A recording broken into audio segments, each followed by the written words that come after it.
نحمده ونصلي ونسلم على رسوله النبي الكريم وعلى آله وصحابه أجمعين.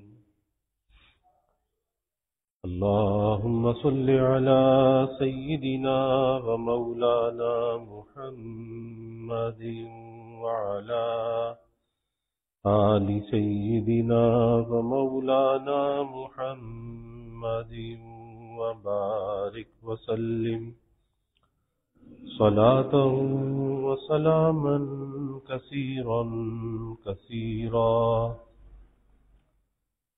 توفیق الہی اپنے مرشد پاک کی برکت سے جمعے کی عشاء کی اس نشست میں ہفتے وار امام غزالی رحمۃ اللہ علیہ کی کیمیائے سعادت کا درس چل رہا ہے. اس کتاب کا نواں اصول ہے باب الغرور والنخوت، کبر اور نخوت کے بارے میں.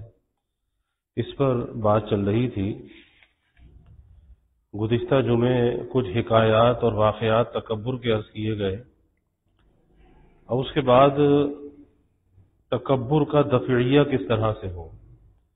یعنی جب یہ معلوم ہو گیا کہ تکبر ایک برائی ہے، ایک رذیلہ ہے، ایک خرابی ہے، اب اس برائی سے، خرابی سے اپنے آپ کو پاک کس طرح کیا جائے، صاف کس طرح کیا جائے، اس کو دور کرنے کا طریقہ کیا ہونا چاہیے. تو اس طریقے کو یہاں پر امام غزالی رحمۃ اللہ علیہ نے بیان فرمایا.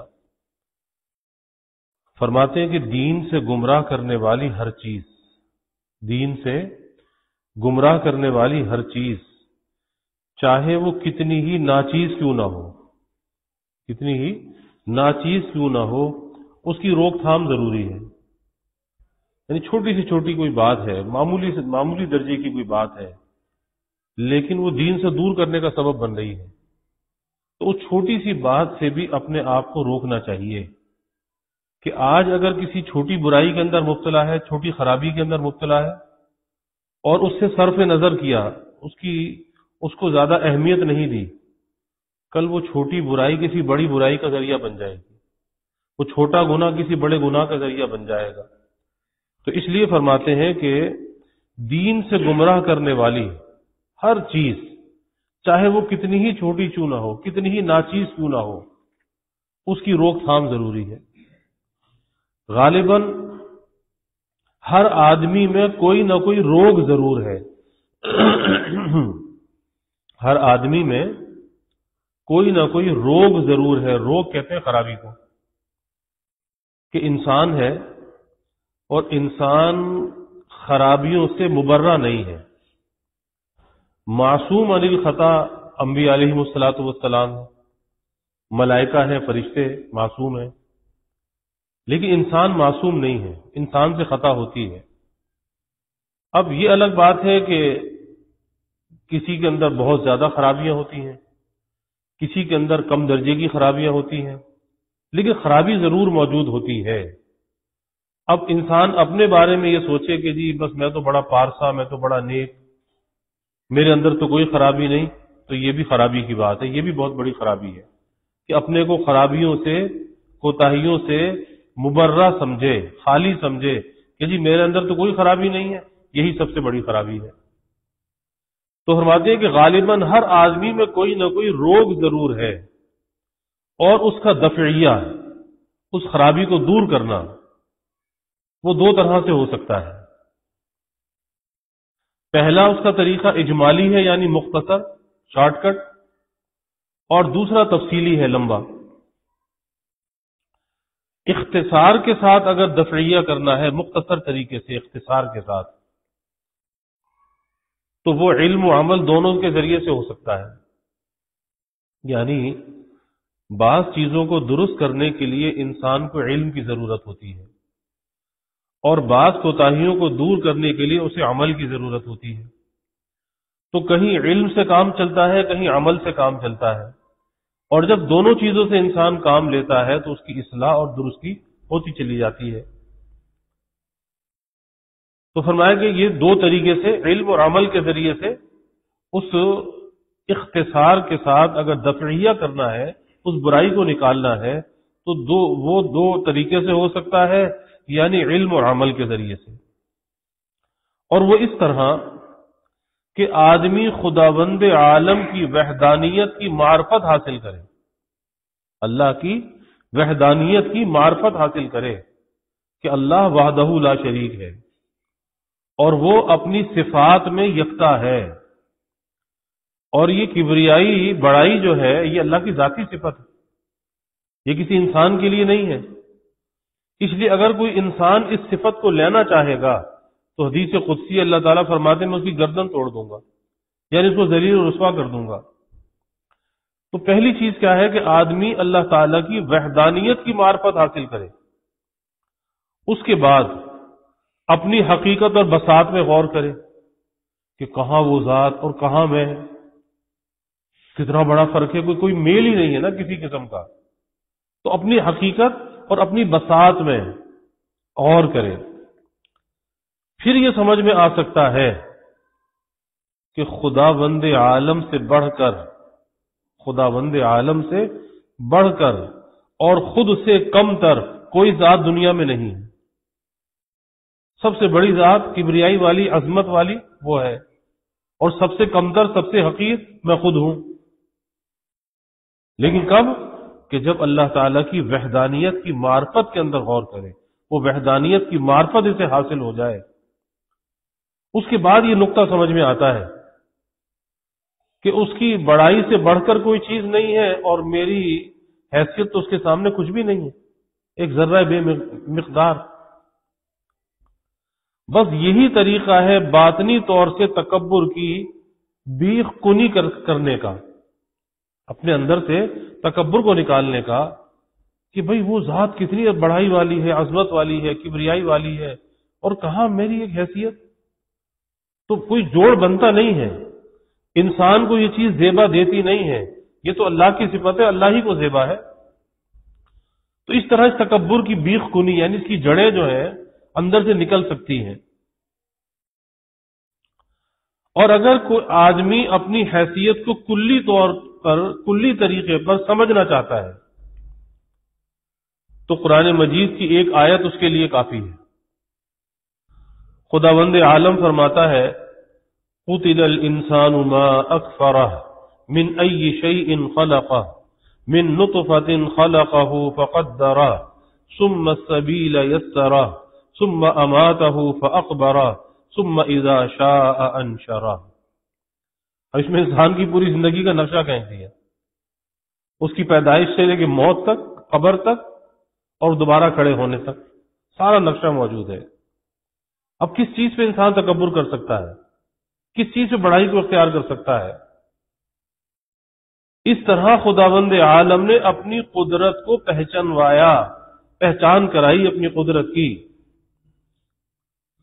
اور انسانیت سے پہلے درمیانی اور بعد کے مدارج بھی بتا دیے کہ تم پہلے کیا تھے، تم تو کچھ بھی نہیں تھے، پھر تمہیں اللہ نے وجود دیا، ایک قطرے سے تمہیں بنایا، ایک نطفے سے تمہیں بنایا۔ تو پہلے، درمیانی اور بعد کے مدارج بھی بتا دیے کہ ابتدائی خلقت میں آدمی سمجھ لے کہ اس سے زیادہ ذلیل چیز کوئی نہیں تھی، یہ ناپاک قطرہ تھا، بدن کو لگ جائے تو ناپاک، کپڑے کو لگ جائے تو ناپاک، اتنی ذلیل چیز، اتنی حقیر چیز، وہ نہ پہلے تھا اور نہ آئندہ رہے گا، یہ اس کی حقیقت ہے۔ یعنی عدم سے وجود میں آیا، اور وجود میں آنے کے بعد پھر عدم کی طرف جا رہا ہے، پھر ختم ہو جائے گا۔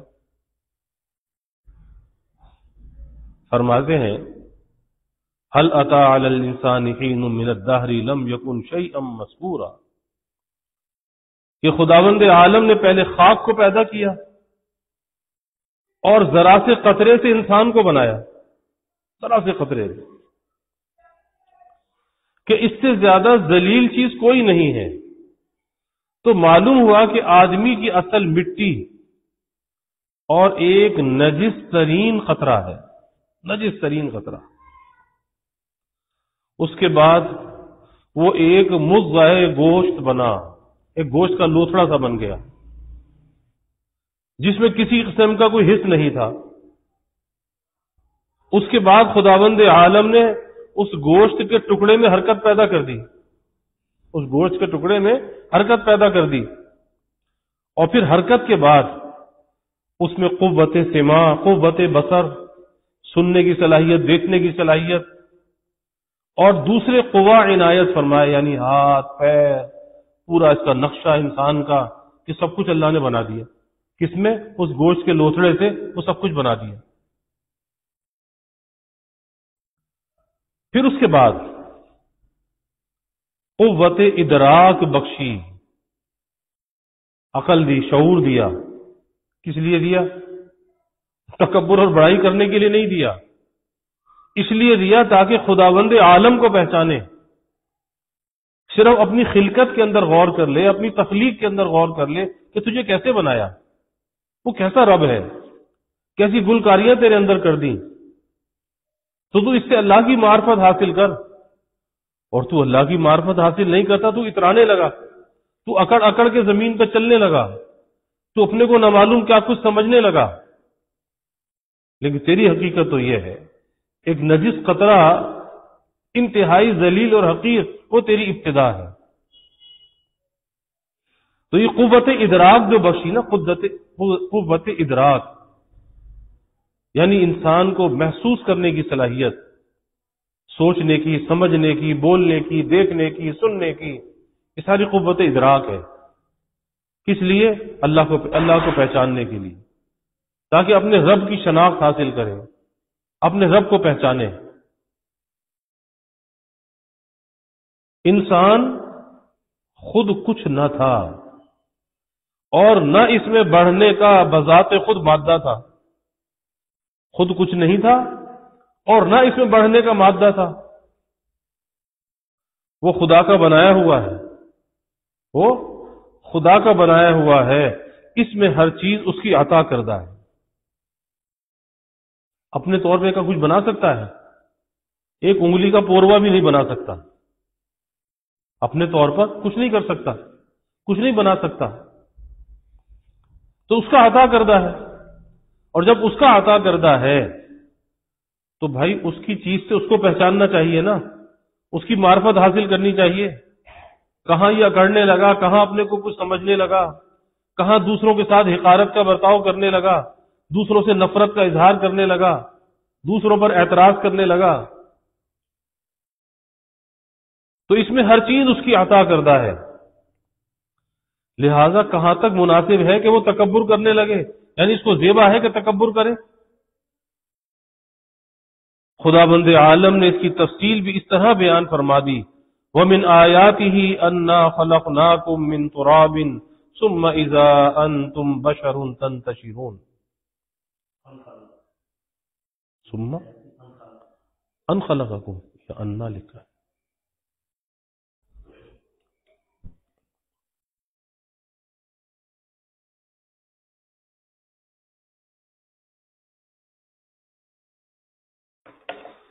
وَمِنْ آيَاتِهِ أَنْ خَلَقْنَاكُمْ،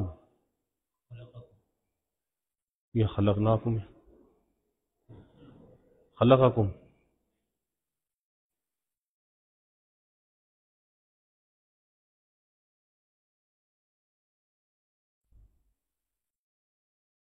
وَمِنْ آيَاتِهِ أَنْ خَلَقَكُمْ مِنْ تُرَابٍ ثُمَّ إِذَا أَنْتُمْ بَشَرٌ تَنْتَشِرُونَ۔ اب اس کے بعد انسان سوچے کہ مٹی سے اسے بنایا، تو یہ کیسے تکبر کر سکتا ہے؟ اور درمیانی کام انسان کی زندگی کا جو درمیانی کام کیا ہے کہ وہ پلتا ہے، بڑھتا ہے، ادراک کے ذریعے ہر چیز کی اچھائی اور برائی کو سمجھتا ہے۔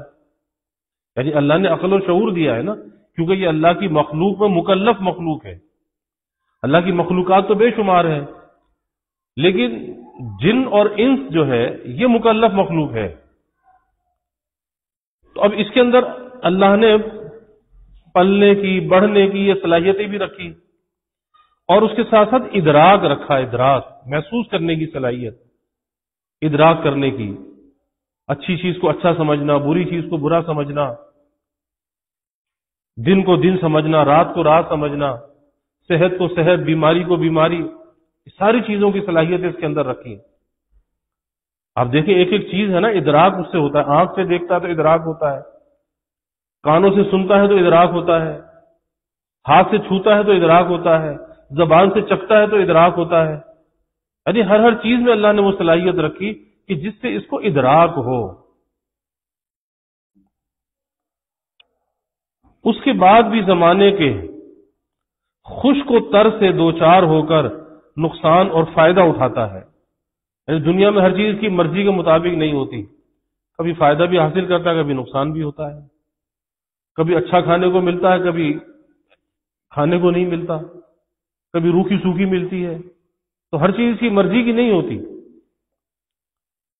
تکالیف اور محنت برداشت کر کے فائدہ حاصل کرتا ہے، اگر بیمار ہے تو دوا استعمال کرتا ہے اور اس کی تلخی کو برداشت کرتا ہے، اس کے بعد تندرستی عود کر سکتی ہے، تندرستی لوٹ کر آ سکتی ہے۔ اگر یہ سب گرم و خشک، آرام اور تکالیف آدمی کے پیچھے نہ لگے تو وہ ضرور مغرور ہو سکتا ہے۔ لیکن ساری چیزیں ایسی اس کے اوپر لگی ہوئی ہیں کہ ذرا سی دیر میں بیماری آ گئی، ذرا سی دیر میں سر میں درد ہو گیا، کبھی کوئی بیٹھے بٹھائے تکلیف آ گئی، کوئی نقصان آ گیا۔ اب یہ تو نہیں چاہتا کہ ایسا ہو کہ کوئی نقصان آ جائے، کوئی بیماری آ جائے، کسی کا انتقال ہو جائے، یہ نہیں چاہتا، لیکن ہو جاتا ہے۔ تو وہ اس سے کیا سبق ملتا ہے کہ کوئی ہستی ہے، کوئی ذات ہے کہ جس کی قدرت کار فرما ہے، جس کی مشیت کار فرما ہے، بس اس کی مشیت اور ارادے سے ہوتا ہے، اس انسان کے چاہنے سے کچھ نہیں ہوتا۔ جو اللہ چاہتا ہے وہ ہوتا ہے، اس کی مرضی سے ہوتا ہے۔ تو اگر یہ سب چیزیں نہ ہوتی نا، سرد و گرم، بھوک پیاس، اچھا برا، صحت بیماری، یہ سب چیزیں نہ ہوتی تو پھر تو تھا کہ یہ مغرور ہو جاتا، غرور کرنے لگتا۔ لیکن اب تو قدم قدم پہ اس کا عجز سامنے آتا ہے، اس کی کمزوری سامنے آتی ہے، یہ چاہتا کہ ایسا نہ ہو ویسا ہو جاتا ہے۔ تو کیا ہے؟ انسان کا عجز اس کے سامنے آتا ہے۔ لیکن خداوند عالم نے یہ تمام چیزیں فطری اپنے لیے محفوظ کر لی ہیں،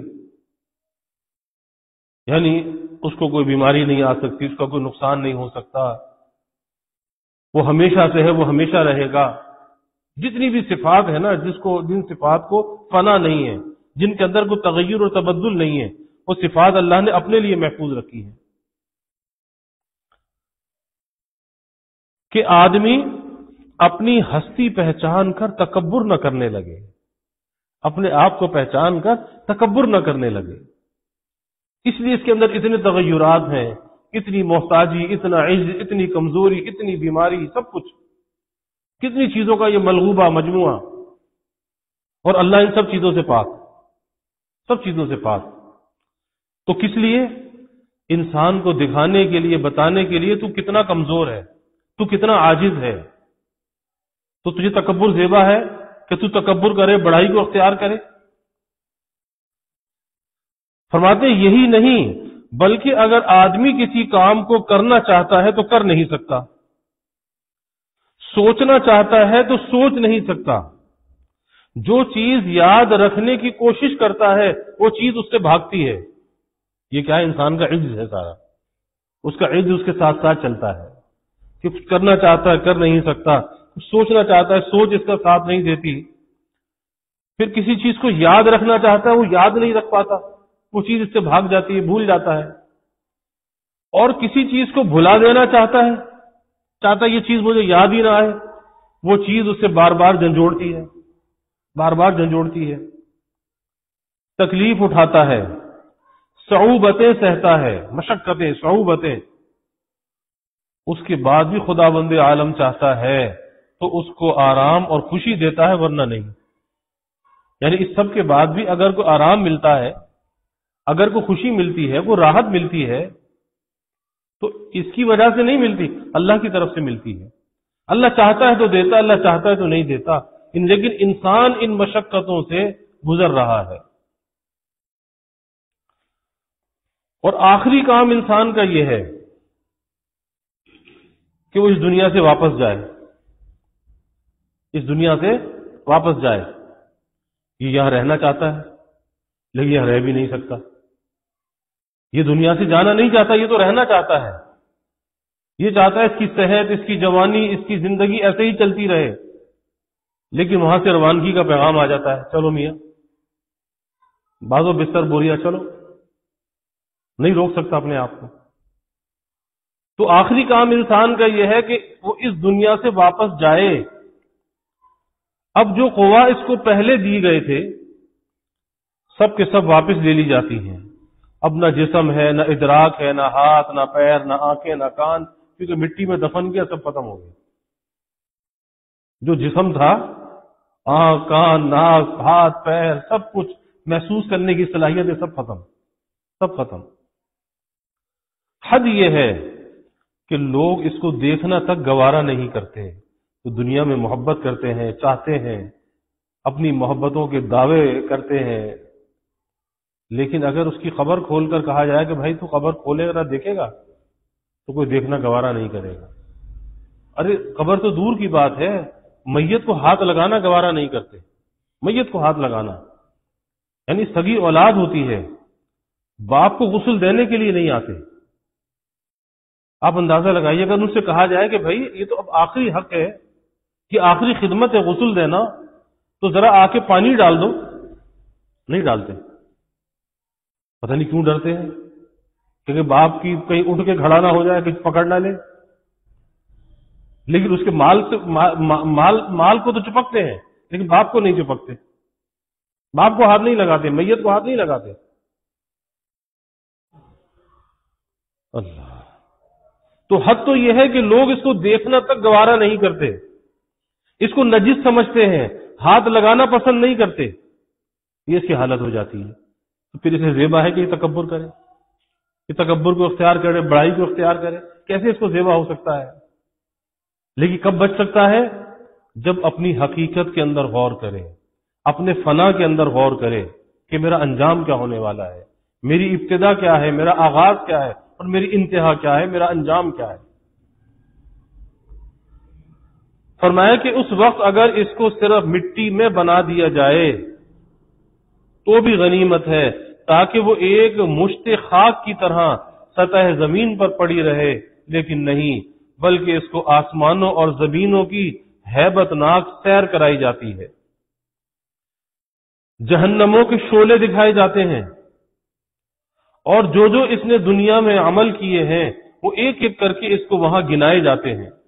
پوچھا جائے گا تو نے یہ بھی کیا تھا، یہ بھی کیا تھا، یہ بھی کیا تھا، اقرار کرے گا اس کے علاوہ کوئی چارہ نہیں ہوگا، ہاں یہ بھی کیا تھا، یہ بھی کیا تھا، یہ بھی کیا تھا۔ تو وہ عمل دکھائے جاتے ہیں اور وہ ایک ایک کر کے اس کو وہاں گنائے بھی جاتے ہیں، دیکھ کتنے تو نے گناہ کیے ہیں، ایک ایک کر کے گنائے جاتے ہیں، اس کی کاؤنٹنگ ہوتی ہے۔ فرشتے کہتے ہیں کہ تو نے یہ کیا، یہ کیا، یہ کیا۔ اب یہ خاموش کھڑا سورج دیکھے گا، یہ خاموش کھڑا سورج دیکھے گا، پھر اس کو جہنم میں بھیج دیا جائے گا، جاؤ اب اس کی سزا۔ اس وقت اس کی حسرت اور یاس، مایوسی، حسرت اور یاس عجیب قسم کی ہوگی۔ وہ کہے گا افسوس، اس سے بہتر ہوتا کہ میں بجائے انسان کے کتا یا سور ہوتا، انسان ہی نہ ہوتا، کیونکہ وہ جانور مکلف تو نہیں ہے، یہ تو مکلف ہے۔ تو جب اس کو سزا ہوگی تو کہے گا کاش کہ میں انسان ہی نہ ہوتا، میں کوئی کتا ہوتا، کوئی بلہ ہوتا، کوئی سور ہوتا، کوئی جانور ہوتا، تو یہ اعمال کی سزا نہ بھگتنی پڑتی، جو دنیا میں سب کچھ کر کے آیا، کہ اعمال کی سزا نہ بھگتنی پڑتی۔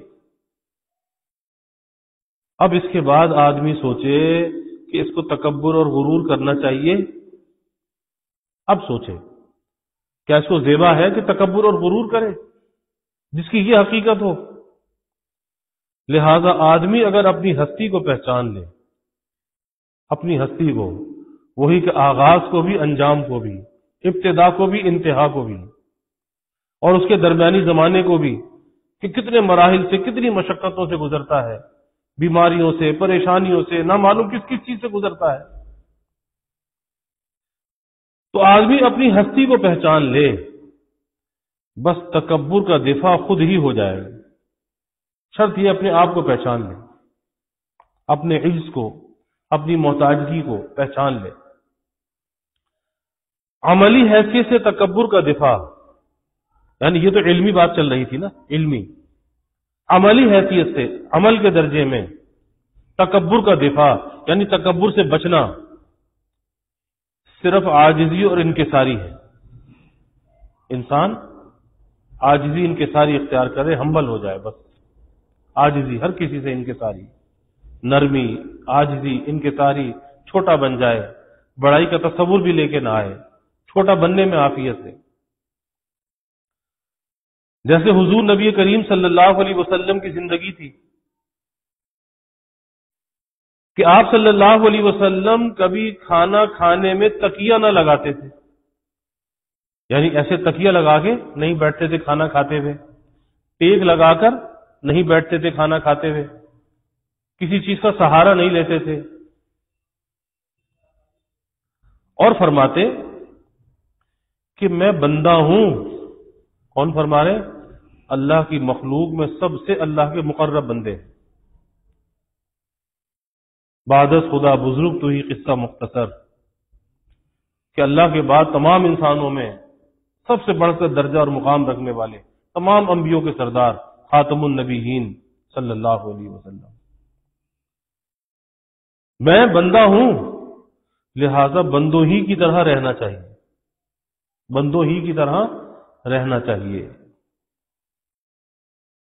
حضرت سلیمان علیہ السلام سے لوگوں نے دریافت کیا کہ آپ نیا لباس کیوں نہیں پہنتے؟ تو فرمایا کہ آخرت کے دن جب آزاد ہوں گا تو پہنوں گا. آخرت میں جب آزاد ہوں گا تو پہنوں گا، ابھی تو قید میں ہوں، قید میں لباس پہن کے کیا کرنا؟ آزادی مل جائے تو پھر پہنوں گا، پھر زیبا ہے کہ پہنا جائے. اسلام کے اصول اور ارکان پر غور کیا جائے. اسلام کے جو اصول ہیں، ضابطے ہیں، اس میں اگر غور کیا جائے تو معلوم ہوگا کہ اس کی ہر چیز میں کوئی نہ کوئی راز ہے. اسلام کی جو تعلیمات ہے اس میں کوئی نہ کوئی راز ہے، کچھ اسرار ہیں، کچھ چھپی ہوئی باتیں ہیں. مثلا نماز کے اسرار میں، جو نماز کے اندر جو راز پوشیدہ ہے، رکوع و سجود کا حقیقی مقصد عاجزی اور انکساری ہے. رکوع اور سجود کا مقصد عاجزی، انکساری، کہ اللہ کے سامنے جھک گیا، اللہ کے سامنے اپنی پیشانی کو زمین پر رکھ دیا. پیشانی کو، اب یہ پیشانی کیا ہے، چہرہ کیا ہے؟ اشرف الاعضاء ہے. اس اشرف الاعضاء کو کہاں؟ زمین پر رکھ دیا، یعنی اپنی ہستی کو فنا کر دیا. لیکن اس صورت کے ساتھ، ایک تو صورت ہے نا کہ سجدے میں سر رکھ دیا یا رکوع میں جھک گیا، اس صورت کے ساتھ اس حقیقت کو بھی دل میں پیدا کرنا چاہیے کہ اللہ کے سامنے دل کو بھی جھکانا چاہیے، دل بھی جھکانا چاہیے.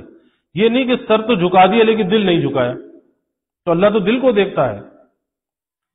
تو یہ رکوع اور سجدے کا مقصد ہے، یہ اس کے اسرار میں سے ہے، یعنی اس کے اندر یہ راز پوشیدہ ہے کہ بندہ اپنی عجز اور انکساری کو اللہ کے سامنے پیش کرے. انسان اپنا چہرہ جو تمام اعضاء میں باعزت اور محترم ہے، اس کو زمین پر رکھتا ہے، جس سے عاجزی کی خو پیدا ہوتی ہے. عاجزی کی خو پیدا ہوتی ہے، یعنی طبیعت مائل ہوتی ہے عاجزی کرنے کی طرف، انکساری کی طرف، نرمی کی طرف. تکبر انسان کے ہر کام اور عدو سے ظاہر ہوتا ہے، یعنی خالی ایسا ہی نہیں ہے کہ آدمی کو زبان سے بولے تو تکبر ہوگا. اس کی جو جسم کی زبان ہے نا، جس کو بدن بولی کہتے ہیں، بدن بولی یعنی باڈی لینگویج، اور اردو میں کہتے ہیں بدن بولی، تو اس سے بھی تکبر ظاہر ہوتا ہے کہ انسان ایسے طور اطوار اختیار کرتا ہے، ایسے انداز اختیار کرتا ہے جس سے لگتا ہے کہ اپنے کو کچھ سمجھتا ہے، جس سے لگتا ہے کہ دوسروں سے حقارت کا برتاؤ کرتا ہے، کسی کو گنتی میں نہیں لاتا، شمار میں نہیں لاتا کسی کو. تو تکبر انسان کے ہر کام اور عزو سے ظاہر ہوتا ہے، لہذا ہر عزو میں تواضع کی نشانی پیدا کرے، ہر عزو میں تواضع کی نشانی پیدا کرے. زبان ہے تو نرمی ہونی چاہیے، کلام ہے تو نرم ہونا چاہیے، نگاہ ہے تو جھکی جھکی ہونی چاہیے، کاندھے ہیں تو جھکے جھکے ہونے چاہیے، اکڑ کے ساتھ نہیں. اب اس کی بہت سی شناختیں ہیں. مثلا آدمی تنہا کہیں نہ جائے. حضرت ابو الدرداء رضی اللہ تعالی عنہ فرماتے ہیں کہ تیرے ساتھ جتنے بھی آدمی ہوں گے اتنا ہی گناہ ہے. یعنی کبھی آدمی کسی مجمع کو لے کے چلتا ہے، اب اس مجمع میں آگے آگے چل رہا ہے، لوگ پیچھے پیچھے چل رہے ہیں، اب اندر ایک بڑائی پیدا ہو رہی ہے، تو جتنے لوگ زیادہ ہوں گے اتنا زیادہ گناہ ہو جائے گا. حضور نبی کریم صلی اللہ علیہ وسلم کبھی لوگوں کے بیچ میں چلتے تھے، یعنی کچھ لوگ آگے کچھ لوگ پیچھے، آپ درمیان میں، اور کبھی سب کو آگے کر دیا کرتے، سب کے پیچھے چلتے، یعنی ملے جلے، کوئی امتیازی حیثیت نہ ہو کہ بھئی آگے ہی آگے چلنا ہے اور باقی ساری جماعت نے پیچھے چلنا ہے. اب یہ کیا ہے؟ چلنے کے اندر غرور کی شناخت. ایک شناخت غرور کی یہ ہے کہ آدمی اپنی تعظیم چاہتا ہے، تعظیم یعنی اپنے کو لائق عظمت سمجھتا ہے، اپنا استحقاق سمجھتا ہے کہ میری تعظیم کی جائے، کہ دوسرے لوگ ہاتھ باندھے اس کے سامنے کھڑے رہیں، ہاتھ باندھے اس کے سامنے کھڑے رہیں، تعظیم کے ساتھ کھڑے رہیں، جھکے ہوئے کھڑے رہیں.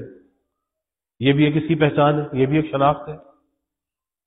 حضرت علی کرم اللہ وجہ فرماتے ہیں اگر کسی دوزخی کو دیکھنا چاہو، بہت بڑی بات ہے، اگر کسی دوزخی کو دیکھنا چاہو تو ایسے آدمی کو دیکھ لو کہ جو خود بیٹھا ہو اور اپنے سامنے لوگوں کو کھڑا رکھے. اور میں دوزخی دیکھنا چاہو تو ایسے آدمی کو دیکھ لو کہ جو خود تو بیٹھا ہے، لوگ اس کے سامنے کھڑے ہوئے ہیں. کس لیے؟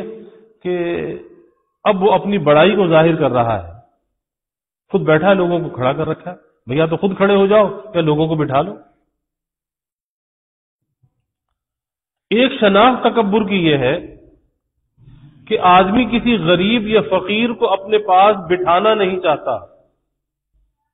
اب معاشرے کے اندر گرے پڑے لوگ بھی ہوتے ہیں، مفلوق الحال ہوتے ہیں، غربت کے پسے ہوئے ہوتے ہیں. اب یہ سمجھتا ہے کہ جی میں تو بڑا مالدار، میں تو بڑا رئیس آدمی ہوں، تو کسی غریب کو اپنے قریب نہیں بٹھانا پسند کرتا. حضور نبی کریم صلی اللہ علیہ وسلم فقیروں کو خود بلا کر کھانا کھلاتے، فقراء کو آپ بلا کر کھانا کھلاتے، اور اس وقت تک اس کے پاس بیٹھتے. آپ صلی اللہ علیہ وسلم اس وقت تک اس کے پاس بیٹھتے جب تک کہ وہ خود نہ چلا جاتا. یہ نہیں کہ بھئی چلو کھانا کھا لیا اب جاؤ، نہیں، بیٹھے رہتے. یعنی ایسی حیا طبیعت کے اندر تھی کہ بیٹھے رہتے جب تک کہ وہ خود نہ چلا جائے. اگر کوئی مسافہ کرتا، آپ خود اس سے ہاتھ جدا نہ کرتے جب تک کہ وہ جدا نہ کرتا. بازار سے کوئی چیز ہاتھ میں لانا مغرور آدمی اپنی بے عزتی خیال کرتا ہے، کہتا جی میں کیسے اٹھا کے لاؤں. ایک بار حضور نبی کریم صلی اللہ علیہ وسلم بازار سے کوئی چیز خرید کر لائے، تو ایک شخص نے اس کو خود اٹھانا چاہا، لیکن آپ نے منع فرما دی کہ نہیں، میں اپنا سامان خود اٹھا کے لے جاؤں گا. حضرت ابو ہریرہ رضی اللہ عنہ اپنی پیٹھ پر خود لکڑیوں کا گٹھر باندھ کر لایا کرتے تھے. کتنے بڑے صحابی ہیں حضرت ابو ہریرہ رضی اللہ تعالی عنہ. راویان حدیث میں کتنا بڑا مقام ہے، لیکن لکڑیوں کا گٹھر اپنی کمر پہ لاد کر لایا کرتے تھے. اور کہتے تھے کہ اپنے امیر کا راستہ دو، اپنے امیر کو بھائی راستہ دو، اور کمر پہ لکڑیوں کا گٹر رکھا ہوا ہے. یعنی ان کے نزدیک کوئی یہ معیوب بات نہیں تھی. اب یہ عاجزی اور انکساری کی انتہا ہے، ورنہ متکبر آدمی کبھی ایسا نہیں کر سکتا. حضرت عمر رضی اللہ تعالی عنہ ایک ہاتھ میں گوشت کی گٹھڑی اٹھاتے اور دوسرے میں درہ لیے بازار میں جاتے. متکبر آدمی میلے کپڑے پہن کر بازار میں نہیں نکلتا. وہ دیکھتا ہے کہ ظاہری وضع بھی تو اچھی ہونی چاہیے نا، کپڑا بھی اچھا ہونا چاہیے، میلا بھی نہیں ہونا چاہیے. تو کبھی ایسا میلا کپڑا پہن کر بازار میں نہیں جاتا متکبر آدمی.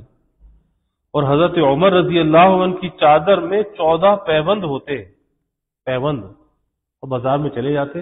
اور کون ہے؟ امیر المومنین ہے. اور اسے آج جیسے نہیں، اس زمانے میں 27 یا 30 لاکھ مربع میل کے فاتح ہیں. اتنے بڑے دنیا کے فاتح ہیں، سب سے بڑے فاتح دنیا کے. لیکن بازار میں جب جاتے تو ایسی چادر جس میں 14 پیبند لگے ہوتے اور بازار چلے جاتے. اور بعض پیبند چمڑے کے بھی لگے ہوئے ہوتے تھے، چمڑے کے پیبند اسی چادر کے اندر. یعنی جو چیز ملی اٹھا کر لگا لیا، پیبند لگا لیا. اور واقعہ آتا ہے نا، جب وہ صحابہ نے بیت المقدس کا گھیراؤ کیا اور جب کافی دن گزر گئے اس گھیراؤ کو محاصرہ کیا، تو ان کے پادری نے کہا، جو ان کا پوپ تھا بڑا، اسے کہا بھائی اپنے امیر المومنین کو بلا لو، ان کی کچھ نشانیاں ہماری کتاب میں لکھی ہیں، ہم وہ نشانیاں دیکھیں گے، پھر ہم چابی بیت المقدس کی آپ کو دے دیں گے، پھر کوئی لڑائی کے بغیر ہی آپ کو مل جائے گا. تو حضرت عمر رضی اللہ عنہ کو بلایا گیا، پیغام پہنچا، آپ مدینے سے روانہ ہو گئے. اور اس طرح روانہ ہوئے کہ امیر المومنین خود ہیں اور ایک آپ کا غلام ہے. اور یہ طے کیا کہ کچھ دیر آپ سواری پر سوار ہوں گے تو غلام اس کی مہار پکڑ کے چلے گا، پھر کچھ دیر غلام سوار ہوگا تو آپ اس کی مہار پکڑ کے چلیں گے. اور جب بیت المقدس کے قریب پہنچے تو غلام کی باری تھی سواری کی. غلام نے کہا کہ حضور اب تو یہ قریب آ گیا، اب آپ بیٹھے، میں لے کے چلتا ہوں. فرمایا کہ نہیں. اب اس حالت میں وہاں پہ پہنچے کہ غلام اوپر ہے، امیر المومنین نیچے ہے، اور اس کی مہار پکڑ کر چل رہے ہیں. اب سفر کی طویل مسافت طے کر کے پہنچے تو گرد آلود بدن ہے، لباس بھی میلا ہے اور پیبند لگا ہوا لباس ہے. تو صحابہ نے کہا کہ اب آپ کوئی اچھا لباس پہن لیجئے اور اونٹ کو چھوڑ دیجئے، گھوڑے پر سوار ہو جائیے تاکہ ان پر کوئی روب اور دبدبا تو پڑے. حضرت عمر رضی اللہ عنہ نے منع کیا، لیکن صحابہ کے اصرار پر نیا لباس پہن لیا، گھوڑے پر سوار ہوئے، لیکن فوراً نیچے اتر آئے اور پھر ایک عجیب جملہ کہا، نحن قوم اعزنا اللہ بالاسلام، کہ ہم وہ قوم ہے کہ ہماری عزت اسلام کے ساتھ ہے، ہماری عزت لباس کے ساتھ نہیں ہے. فوراً اس لباس کو اتار دیا، کہا کہ تم نے تو مجھے ہلاکت میں ڈال دیا. اس لباس کو اتار دیا، پھر اپنی سواری پر سوار ہوئے اور وہاں پادری کے سامنے، پادری اوپر برج پر بیٹھا تھا. اس نے جب نشانیاں دیکھی تو جو لباس حضرت عمر رضی اللہ عنہ نے پہنا ہوا تھا اس لباس پر 17 پیبند تھے، 17 پیبند تھے. بس اس لباس کو دیکھ کر چابیاں بیت المقدس کی دے دی، بغیر لڑائی کے بیت المقدس فتح ہو گئے. تو وہی بات کہ حضرت عمر رضی اللہ عنہ بازار میں جاتے تو لباس پر 14 چادر پر 14 پیبند ہوتے اور بعض پیبند چمڑے کے ہوتے. حضرت علی کرم اللہ وجہ ہمیشہ اپنے جسم سے چھوٹا کپڑا استعمال کرتے. آپ فرمایا کرتے کہ اس سے خلوص پیدا ہوتا ہے، لوگ تقلید بھی کرتے ہیں اور فقراء خوش ہوتے ہیں کہ تھوڑے کپڑے میں کام چل جاتا ہے. حضرت عیسیٰ علیہ السلام نے لوگوں سے دریافت کیا کہ آپ راہبوں کا سے لباس کیوں پہنتے ہیں؟ راہب اس زمانے میں ہوتے تھے جیسے جو دنیا کو بالکل ہی ترک کیے ہوئے. تو حضرت عیسیٰ علیہ السلام سے لوگوں نے پوچھا کہ آپ راہبوں کا سا لباس کیوں پہنتے ہیں جبکہ تمہاری ظاہری شکل بھیڑیوں کی سی ہے؟ بادشاہوں کا لباس پہنو اور خدا کے خوف سے ڈرو تاکہ دل بھی نرم ہو۔ یعنی خالی یہ نہیں کہ لباس تو پہن لیا راہبوں جیسا، ظاہری وضع تو بنا لی ایسی فقراء جیسی، لیکن دل اندر سے بھیڑیوں جیسے ہوں۔ فرمایا اس سے بہتر یہ ہے کہ اچھا لباس پہنو لیکن دل تمہارے خوف خدا رکھنے والے ہوں، دل اندر سے نرم ہوں۔ لباس سے کیا ہوتا ہے؟ کیونکہ کبھی تکبر بصورت تواضع ہوتا ہے، تکبر بصورت تواضع، کہ آدمی ایسی حیت اختیار کر لیتا ہے، ایسا لباس پہننا، ایسی جگہ پہ بیٹھ جانا مجمع کے اندر جا کر کہ لوگ کہیں کہ بھائی اس کے اندر تو بڑی تواضع ہے، تو بڑا مٹا ہوا ہے، اور وہ بھی یہی چاہتا تھا میری تعریف۔ تو اس نے وہ تواضع جو اختیار کی ہے، عاجزی اور انکساری جو اختیار کی ہے، وہ اللہ کے لیے نہیں ہے، وہ لوگوں کے لیے ہے، لوگوں کی تعریف کے لیے ہے۔ تو کبھی وہ تکبر بصورت تواضع ہوتا ہے۔ اس لیے فرمایا حضرت عیسیٰ علیہ السلام نے کہ بھائی اس سے کیا ہوتا ہے کہ تم راہبوں جیسا لباس پہن لو اور تمہاری شکلیں بھیڑیوں کی سی ہوں اور تمہارے سینے میں دل نہ ہو، اس سے بہتر ہے کہ بادشاہوں کا لباس پہنو اور خدا کے خوف سے ڈرو اور اپنے دل کو نرم رکھو، دل کو نرم رکھو۔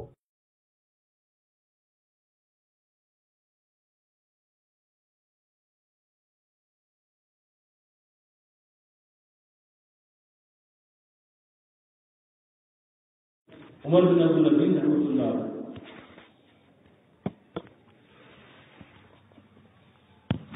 تو خلافت سے قبل 1000 دینار کا قیمتی لباس خریدا گیا، پھر بھی آپ نے فرمایا کہ اس سے زیادہ نرم ہونا چاہیے۔ اب 1000 درہم کا لباس کتنا نرم ہوگا، وہ کتنا سافٹ ہوگا؟ فرمانے لگے کہ اس سے بھی زیادہ نرم ہونا چاہیے۔ یہ خلافت سے پہلے، کیونکہ مالدار بھی بہت زیادہ تھے۔ لیکن جب خلافت ملی تو 5 درہم کا لباس خریدا، پہلے 1000 درہم کا، اور کہا نہیں اس سے بھی نرم ہونا چاہیے۔ اب جب خلافت مل گئی تو 5 درہم کا لباس خریدا اور فرمایا کہ بہت اچھا ہے، لیکن موٹا اور ہوتا تو اچھا ہوتا، یعنی اس سے بھی زیادہ موٹا ہوتا تو اچھا ہوتا۔ لوگوں نے اس کی وجہ دریافت کی تو جواب دیا کہ مجھے خلافت کی لذت مل چکی ہے، مجھے خلافت کی لذت مل چکی ہے، اس سے اچھا لطف کسی دوسری چیز میں نہیں۔ یہ کلیہ نہیں بنایا جا سکتا کہ آدمی اچھے لباس میں ہی تکبر کرے۔ وہی بات جو میں عرض کر رہا تھا کہ کبھی تکبر بصورت تواضع ہوتا ہے، کہ یہ کلیہ نہیں بنایا جا سکتا کہ آدمی اچھے لباس میں ہی تکبر کرے۔ بعض لوگ گھٹیا کپڑوں کے بعد بھی مغرور ہوتے ہیں۔ عاجزی اور تواضع ہمارے رسول اللہ صلی اللہ علیہ وسلم سے سیکھو۔ کیسی تواضع تھی، کیسی عاجزی تھی کہ آپ اپنے جانوروں کو چارہ کھلاتے، اپنے ہاتھ سے چارہ ڈالتے، اپنے کپڑوں میں خود پیبند لگاتے، اپنا کام خود کرتے، گھر کے کام کاج میں حصہ لیتے، گھر کی جھاڑو لگا لیتے، بکریوں کا دودھ دھو لیتے، اور ہر آدمی کو سلام میں سبقت فرماتے۔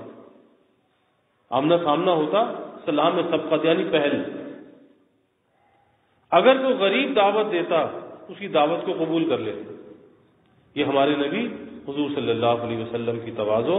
تو اللہ تعالیٰ سے دعا کرنی چاہیے کہ اللہ ہمیں تواضع جیسے خلق سے ہمیں اللہ تعالیٰ آراستہ کر دے، اور حقیقی تواضع، سچی تواضع، اپنی رضا کے لیے اللہ مٹنا نصیب فرمائے، اور تکبر کو، عار کو، استکبار کو اللہ دلوں سے نکال دے، اور اللہ دلوں میں نرمی، عاجزی، زاری پیدا فرما دے۔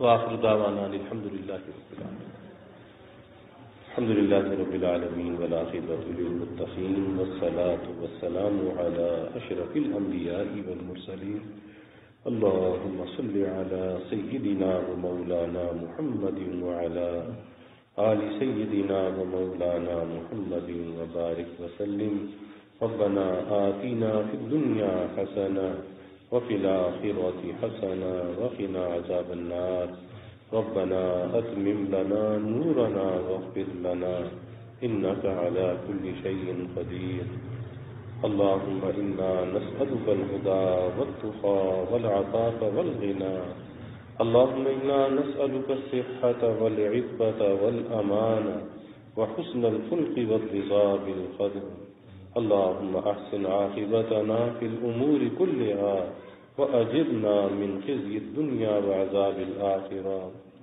اللهم اغفر ذنوبنا واستر عيوبنا واشرح صدورنا واحفظ قلوبنا ونبر قلوبنا ويسر أمورنا وحسن مرادنا وتمم تقصيرنا اللهم نجنا مما نخاف يا حفي الألطاف اللهم أرنا الحق حقا وارزقنا اتباعه وأرنا الباطل باطلا وارزقنا اجتنابه اللهم إنا نسألك العفو والعافية والمعافاة الدائمة في الدين والدنيا والآخرة والفوز بالجنة والنجاة من النار اللهم إنا نسألك من خير ما سألك منه نبيك سيدنا محمد صلى الله عليه وسلم ونعوذ بك من شر ما استعاذك منه نبيك سيدنا محمد صلى الله